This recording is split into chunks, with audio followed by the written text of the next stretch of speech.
budget. Public school.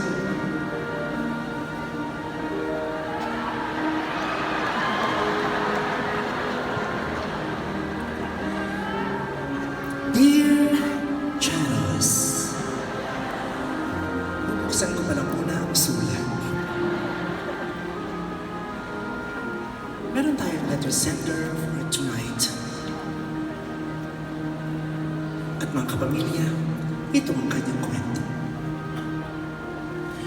Dear Charos, ako po si Kimberly Elaine Pauline Sandoval. Pero masyado pong mahaba ang pangalan ko, Kimberly Elaine Pauline Sandoval.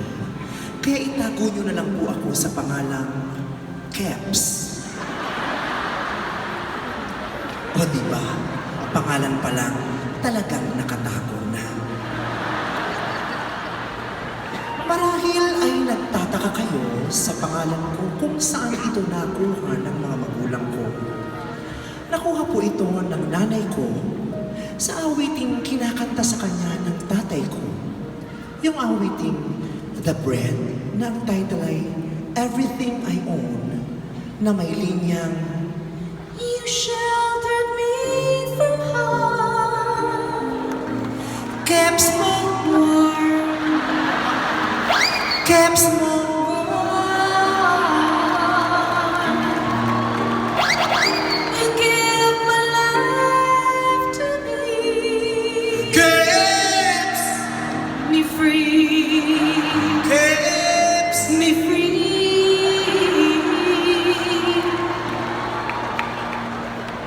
Ayun.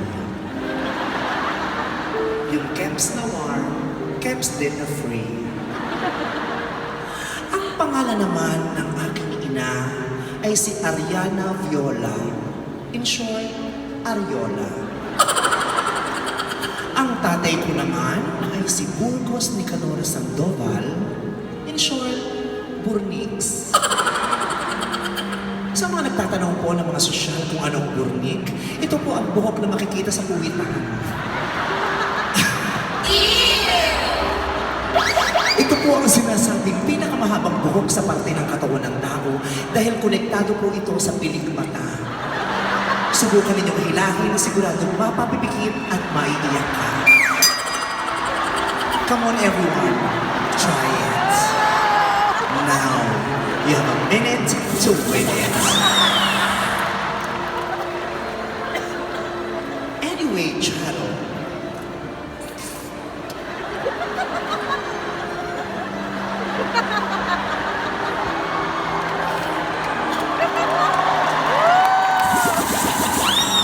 Kinakabahan ako sa segment na ito. Baka bukas wala na akong trabaho. Anyway, Charo, ako po ay nag-iisang anak. Dati pong mayaman ang aking pamilya. Kilala kami sa Marikina bilang kami ang may pinakamalaking pagawaan ng bota. Pero sa mga pagpasok ng imported brands, ay unti-unting humina ang aming negosyo. At sa kagustuhan kong maibangon ang unti-unting naluluging pagawaan naming bota, ay naisipan kong mag-aral ng botany. Sa pag-aakalang ang botany is the branch of science that deals with the study of bota. Pero mali pala, Chari. At itong una kong malaking pagkakamali sa buhay. Kaya tuluyang bumagsak ang aming negosyo. Ngunit hindi nagpatinag sa pagsubok ang aking mga magulang. At para muling makabangon, ay pinasok naman ng aking ama ang negosyo buy and sell. At sa kagustuhan ko naman na makatulong at makabawi sa kanila, ay muli akong nag-aral ng kursong makakatulong sa kanyang buy and sell business. Kaya kumuha ko ng kursong biology. Sa pag-aakalang ang biology is the branch of science that deals with the study of buy and sell. Pero mali na naman pala. Muli ko na namang binigo ang aking ama at tuluyan na nga bumagsak ang kanyang negosyo. negosyo. Sa kabila nito, ay di naman nagpatinag ang aking ina sa pagsubok ng buhay kaya naisipan niyang magtayo ng maliit na meat shop na nagsusuplay ng karne sa aming mga karatig bayan. At sa labis kong kagustuhan na makatulong at makabawi sa aking mga magulang, naisip kong muling mag-aral. At sa puntong ito, sisiguraduhin kong ang kurso ko ay makakatulong sa negosyo ng aking ina na meat shop. Kaya naman kumuha ko ng kurso, mythology. Sa pag-akalang ang mythology is the branch of science that deals with the study of myth.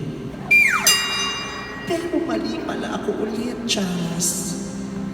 Dahil sa sunod-sunod kong mali sa kinukuha kong kurso, pinayuhan ako ng aking mga magulang na huwag na akong mag-aral.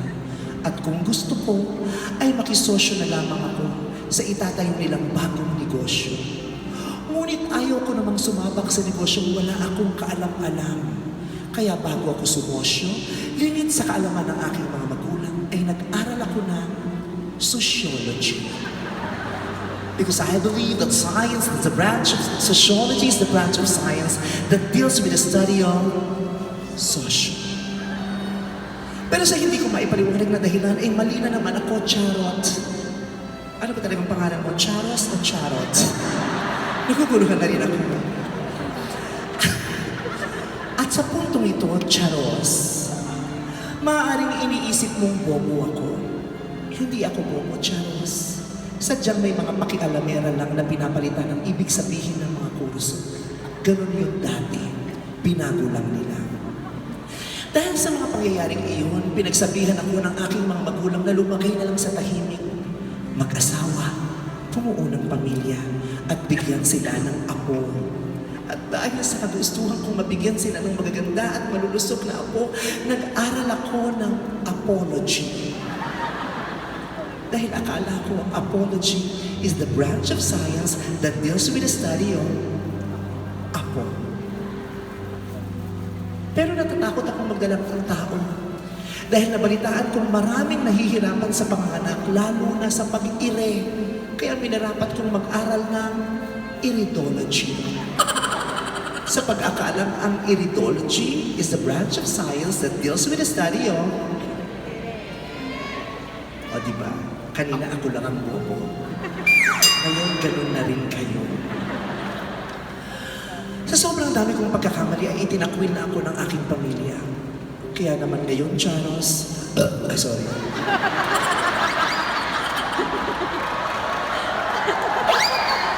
Uminom kasi sa sarili ko.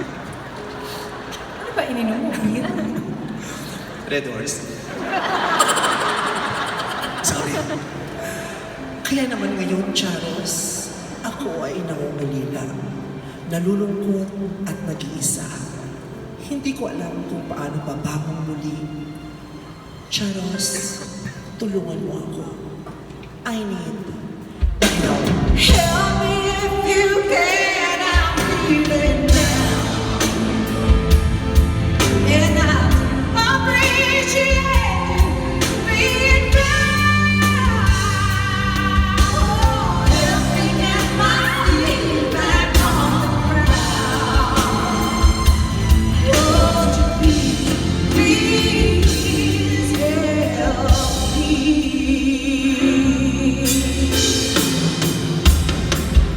Sana sabay-sabay yung banda. Oo, gigigil din ako sa bandang to eh. Minsan eh. Mahal-mahal lang bayan nyo, 2-8 kayo tonight, tas ganyan. Sana sabay-sabay kayo. Gigigil nyo ako.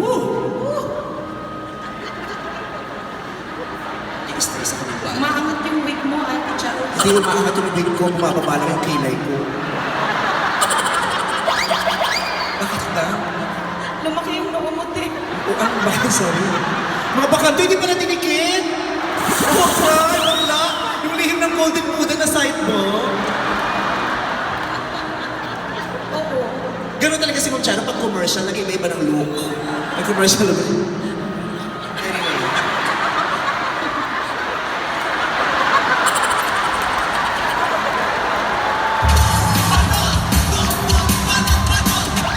Nag-iiba siya ng look, kaya yan. Okay, Charos. Ang pangit ko ba? Ba't niyo ako pinagtatawa?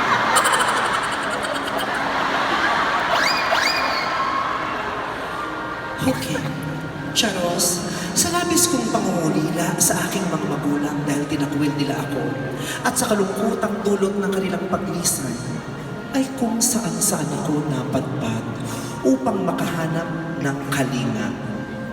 Laking gulat ko nang makarating ako ng Apayao. Doon ko lang pala mahahanap ang kalinga sa Apayao.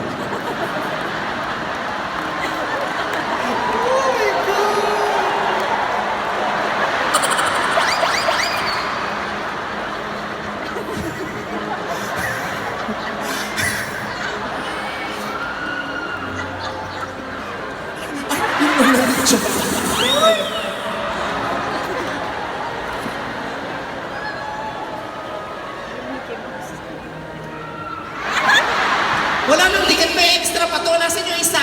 Nawala daw ng ticket, mga bakla kayo, wala kayong budget. Ayan. Ay, meron na. Ayan. O, di kita mo itong isa. Akin na lang yung isa. Dear Rudolph, dito sa Apayao ko naman, ay nalalagay. Dear Rudolph,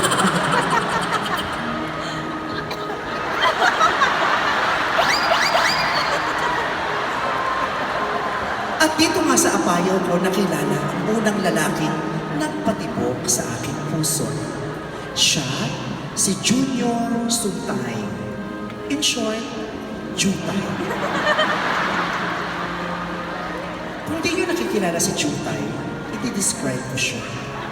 Si Jutay ay bilugan at hindi kalakihan. Cute siya. At mahaba naman ang dila, kaya pwede na. Pero napakagaling niya sa kama. Sa katunayan na, siya ang nagliligpit ng bedsheet at nagpapalit ng bunda sa tuwi-tuwi na. At saka siya lang rin ang nakakagawa ng silampaan ng aking kama. O diba? Ang galing niya sa kama. Pero mga kapamilya, si Jutay ay di lamang Jutay sa pangalan. Charos, Jutay talaga si Jutay. Minsan na, habang naglalakad kami sa kalsada, ay may nakita kaming dalawang asong nagtatalik. Sabi niya sa akin, hindi ka ba naiinggit sa kanila? Ang tugon ko naman, naiinggit. Sabi niya, bakit? Ang sabi ko, kasi mas malaki pa yung sa aso kaysa sa'yo. Oo, mga kapamilya, sobrang Jutay ng hayop na si Jutay na. Sobra talaga. As in, kapag nagtatalik kami, kailangan ko pang gumamit ng tiyane para hanapin ang ulo ni Zenki.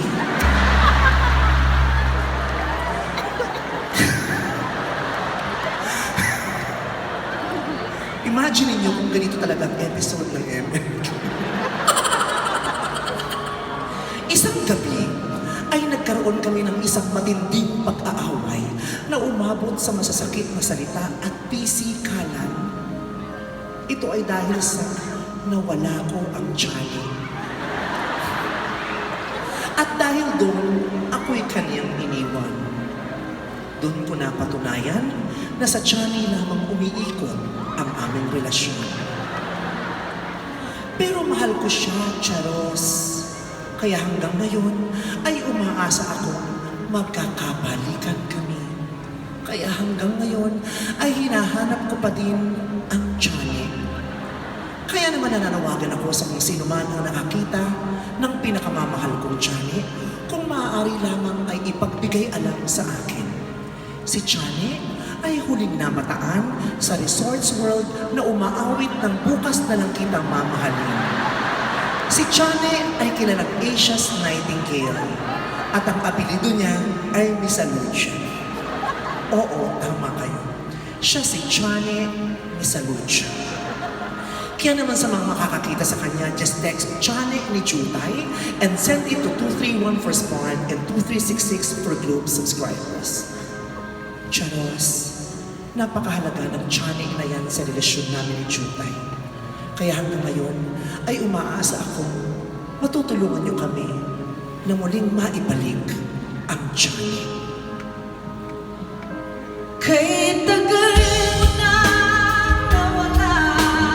Babalik ka rin, babalik. At babalik ka rin. At babalik ka rin. Babalik ka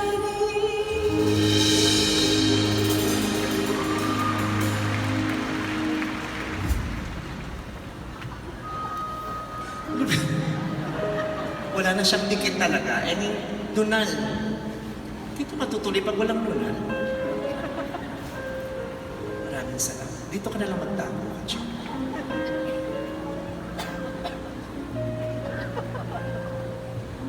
Lumipas ang panahon at di ko nahanap ang Charlie. Kaya nagdesisyon akong mag-move on. At upang makalimot ay nilisan ko ang Apayao. Sa aking paglalayag ay nakarating ako ng vegan. At dito ko naisip na magsimula muli sa vegan. And we're just another piece of the puzzle, just another part of the plan. How all your touches are Regine! Regine! Regine! Regine! yes. Ano kinakanta mo? Ano kinalaman niya sa pagpunta niya sa vegan? Ever since the world began.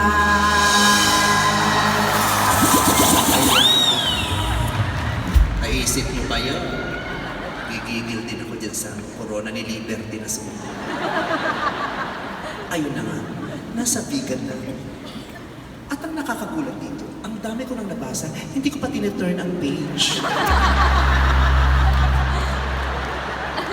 Sa tinagal-tagal na yun, page 1 pa din ako. Dito sa vegan ko naman nakilala ang sumunod na lalaking magmamahal sa akin. Siya ay si Junicio Limpot, na itatago natin sa pangalang Jupot. Ang ipinagtataka ko kay Jupot ay kahit gaano kainit sa vegan, si Jupot ay laging balot na balot. Pero hindi naglalapot. Si Jupot ay may lahing banyaga, kaya ang libag niya ay hindi itim, kundi puti. Alam kong ini-imagine mo, nasa laula din ang ating viewers. Si Jupot ay takot sa mga matatalas na bagay, lalo na sa gunting. Kaya naman ayaw na ayaw niya sa tatay ni Diego Loizaga dahil ang pangalan nito ay Cesar Montano.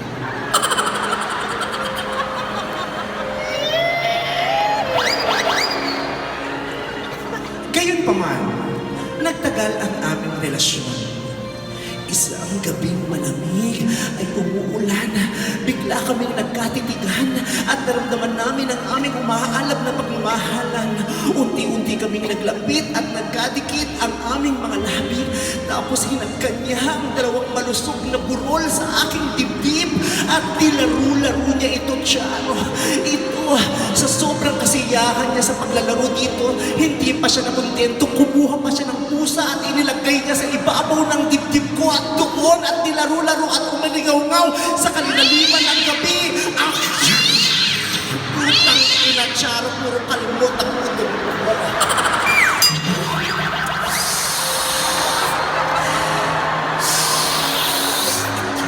Ang hapdipag na pawisan. Kalmot sa uto.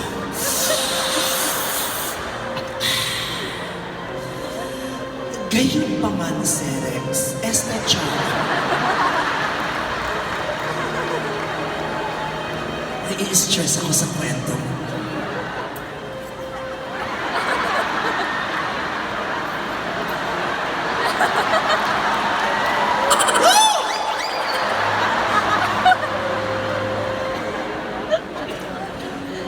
Gayon pa man, Charos, itinuloy pa din namin ang aming pagliliig. Naramdaman kong dahan-dahan niyang pinasok ang kanyang troso sa aking kuweba.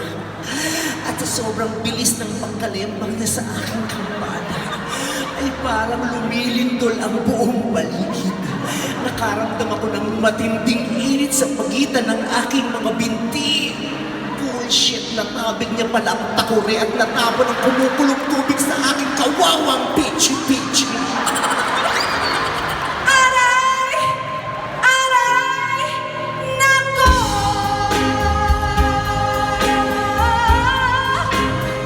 Kay sakit naman ang ginawa mo.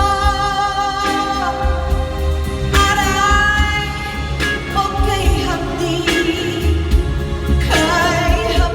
nito. Hindi ko makanta yun. Pipi ko! Ang sabi mo, ako lang ang pagka-iibigin mo. Bakit ngayon ako ay laknos mo? Aray! Aray! Aray! Aray! Yung pagkakakataon, parang ikaw talaga yung nalapnos yung pichi-pichi din sa kwento. Parang na-experience. Aray! Tapos na. Pwede na yun, okay na yun. Sa kapal ka.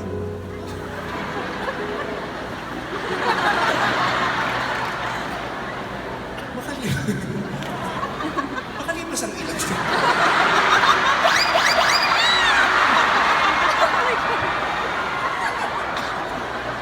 Makalipas ang ilang taon ay wala na akong makita. Nabulag ako, Charo.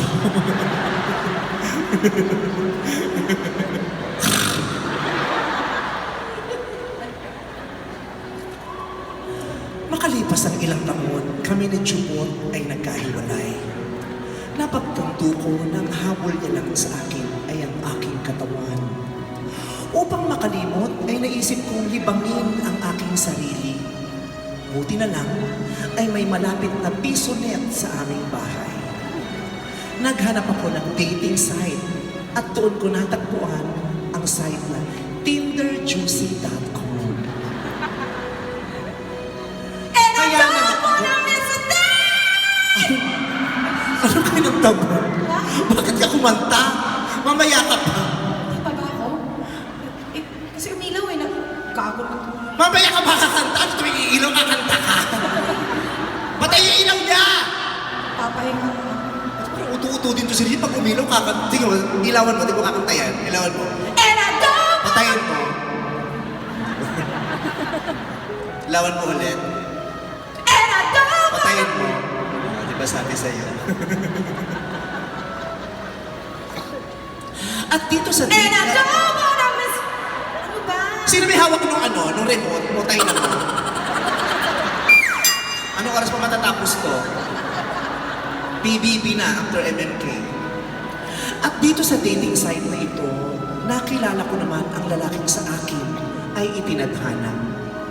Siya ay 63 years old at malaking lalaki. Siya ay half American, 1/4 Filipino at 1/4 Colombian. Kaya siya ay isang amphibian. Ang pangalan niya ay Ronald Locke. Mabilis kami nagkamabutihan, kaya matapos ang araw-araw naming pag-uusap sa loob ng 3 buwan, ay umuwi siya ng Pilipinas para ako'y pakasalan. Sa wakas, naranasan ko na din ang pakasalan. Ako na ngayon, si Kimberly Elaine Pauline Sandoval Locke. In short, Kebs Locke. Matapos ang kasal, syempre ay may honeymoon. At sa aming honeymoon, ay nais kong ipatikim sa kanya ang ipinagmamalaki ng ating bansa. Kaya sa pagkakataong ito, ay agad-agad akong nagpunta sa banyo at hinugasan ko na ang aking ari dahil ipapatikim ko na sa kanya ang aking ginataang tilapia. Agad niya naman akong sinunggaban. Pinatikim ko din sa kanya ang dinding. Alam niyo ba, mga kapamilya, kung anong dininding? Yun ay yung dahan-dahan kang itatayo at doon ka babanatan sa dingding. Yun ang dininding. Maaari lamang sa iyong pag-uwi, subukan ang dininding. Matanda na siya, ngunit lumalaban pa rin siya. Pinilit niya akong pasayahin, ngunit nung makita ko ang kanyang sandata, napaluha ako. Dahil ang sandata niya ay isa lamang kikiam. Kaya nag-iisip ako ng paraan kung paano ko ma-enjoy ang kikiam. Kaya dali-daling kumuha. Dali-dali ako kumuha ng kumukulong mantika. Dahil alam niyo naman mga kapamilya, na ang kikiam ay kailangang iprito para lumobo. At sa gitna ng aming bakbakan, nakuha niya pa akong iromansa. Kaya hinaf body niya ako. Dahil yun na lang daw ang kaya niya dahil sa tanda niya. Okay lang naman sana ang half body, kaso ang half body na ginawa niya ay leg twice. Kalahating pisngi, kalahating labi, kalahating dibdib, kalahating pepe. Tangin ang buhay yan. Kung alam ko lang na kalahati lang ang kaya niya, sana nireto ko na lang siya sa tropa kong manananggal para nag-half bodyhan sila. Gayon pa man, habang niroromansa niya ako, laking gulat ko dahil unti-unti siyang naging parang mutant na animoy isang X-Men. Dahan-dahan niyang pinasok sa aking hiyas ang naguhumindig at naggangalit na ulo ni Professor X.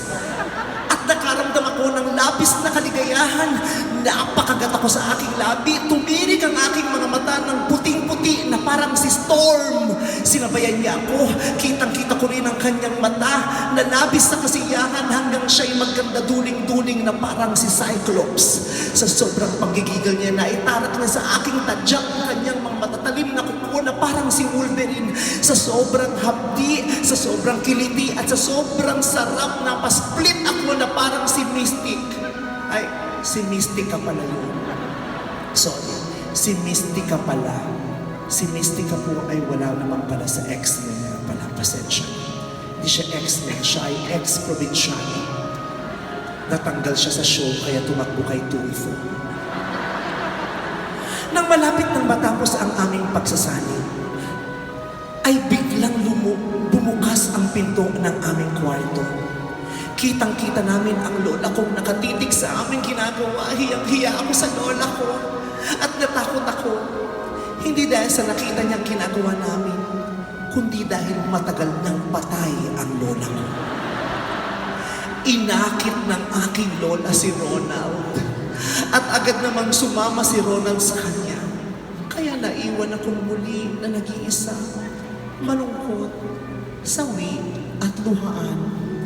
Walang tigil ang aking pagluha. Kaya ako ngayon ay si Keps na basang-basa. Eto ako, basang-basa sa ulan. Walang masisilunan, walang malalapitan.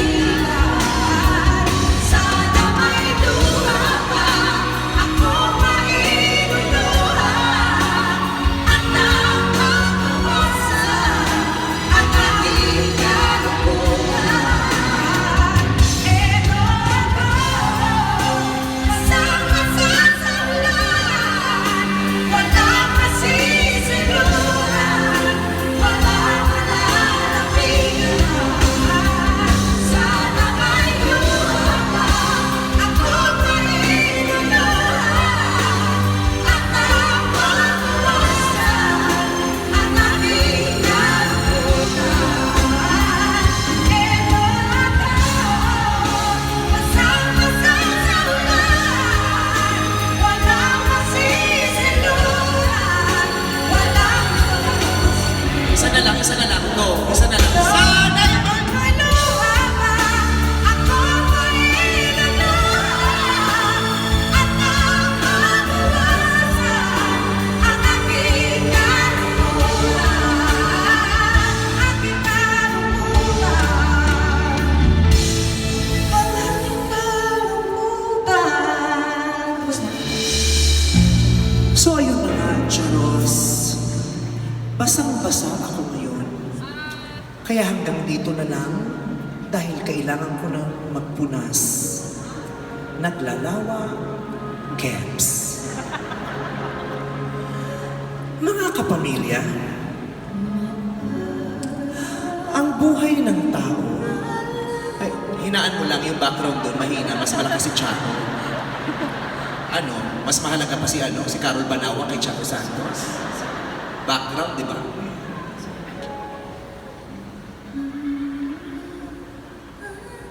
mga, Wala kang energy. Ha? Tinatamad ka na.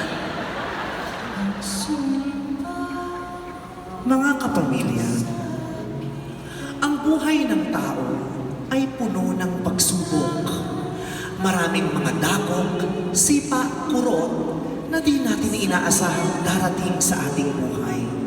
Ngunit lagi nating tatandaan na ang mga suliranin at problema ay hindi nasusolusyonan sa pagsulat. Bakit ba tuwing magkakaproblema kayo, sulat kayo ng sulat sa akin ng mga demonyo kayo? Pag ako ba nagkakaproblema, sinusulatan ko kayo? Di ba hindi namang mga hinayupak kayo? Sa kakabasa ko ng mga sulat nyo, napabayaan ko na pati pamilya ko.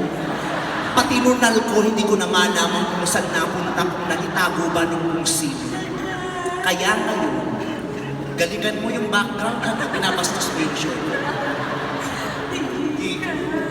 Kaya ngayon, mga kapamilya, simulan na nating magkanya-kanya. Ayusin niyo ang buhay niyo at aayusin ko ang buhay ko. Itigil niyo yung mga hayop na sulat niyo.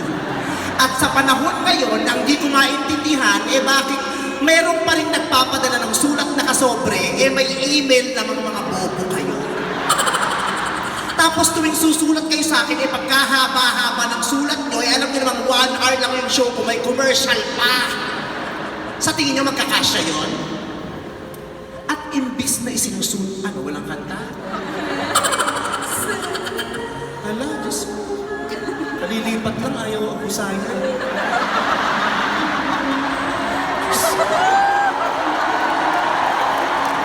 Kaya ngayon, imbes na isulat nyo sa akin yung mga yan, sana paliguan nyo na lang yung mga anak nyo nang gigitatak na palaboy sa labas. Hindi yung pinapabayaan yung maglaro, tapos mahuhulog sa kanal, tapos maloloka kayo, kasi hindi naman pala kayo yung nanay, kasi papabidyo nyo, tapos sisikat kayo, hindi naman kayo si Aling Vicky. Mabuisin kayo, sulat kayo ng sulat, ninunal ko na wala. So sino na ako ngayon? Wala? Ako muna sa baba ko yung Sa baba ko. I am sorry. Magmamahal, wala kayo.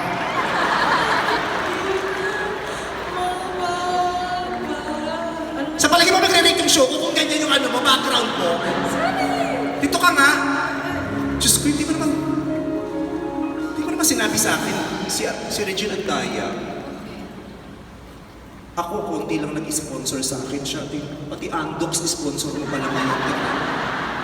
Oo, ganun talaga ang Yung mga plan. pakpak ko kanina, hirap na hirap ako ikaw, libre lang. Kaya naayos ko si Ando. Pero ikaw ba lagi kang nanonood ng maalala mo kaya? Oo. Totoo? Kahit nung nasa GMA ka pa. Pwede naman, di ba? Hindi naman bawal. So, wala kayong relationship ni Mel Chanco. Meron din naman. So, ano pinanonood mo talaga? Ang PBB. PBB. Pero di ba nag-MMK ka na, nanalo ka pang Best Actress? Oo. Tawag Lobo. Lobo? Lobo. Best Actress ka. Anong istorya noon? Lobo. Anong lobo? Lobong balon o lobong Basta Lobo. hayop? Basta Lobo. Talaga? Oo, Kung ikaw, yung buhay mo, i-MMK natin, ano kayang title? Lobo pa rin. Ba't ang hilig mo sa lobo? Hindi ko rin alam. Nagko-condom ba kayo ni Odi? Lobo ka ng lobo? Ah, hindi mo alam yun. Hindi ko alam yan. Wala. Lobo. Ano ba kinukutkot mo dyan sa tumbong? Baliktad kasi. Bumaliktad. Ayan. Ayan. Ayan. Okay, thank you. Ayan. Ikaw, kung isa sa buhay ang kwento mo, anong title sa tingin mo?